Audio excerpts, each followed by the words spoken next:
Hello friends, welcome to ইনফোটেনমেন্টে সকলকে স্বাগত জানাই। The West Bengal central school service কমিশনের তরফ থেকে একটা পাবলিক নোটিশ প্রকাশিত হয়েছে।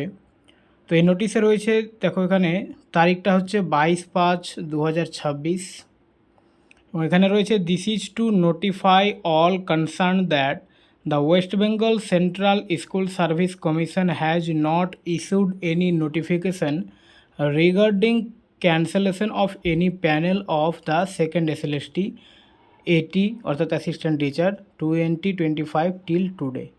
অর্থাৎ কমিশনের তরফ থেকে সেকেন্ড এসএলএসটি প্যানেল ক্যান্সেলেশনের কোনো নোটিশ কিন্তু অফিসিয়ালভাবে জারি করা হয়নি। Candidates are requested to follow only the official website of the West Bengal central school service commission. সবাইকে শুধুমাত্র স্কুল সার্ভিস কমিশনের অফিসিয়াল ওয়েবসাইট ফলো করার জন্য বলা হচ্ছে, কারণ সেকেন্ড এসএলএসটি প্যানেল ক্যান্সেলেশনের একটা ফেক নোটিশ ঘুরে বেড়াচ্ছিল, তাই কমিশনের তরফ থেকে এই নোটিশটা প্রকাশিত হয়েছে যে প্যানেল ক্যান্সেলের জন্য কোনো পাবলিক বা অফিসিয়াল নোটিশ কিন্তু প্রকাশিত হয়নি। ঠিক আছে, তো এই আপডেটটাই ছিল। এই নোটিশটা স্কুল সার্ভিস কমিশনের তরফ থেকে দেওয়া হয়েছে, তো তোমাদের জানানোর জন্য এই ভিডিওটা করা। ওকে, থ্যাংক ইউ।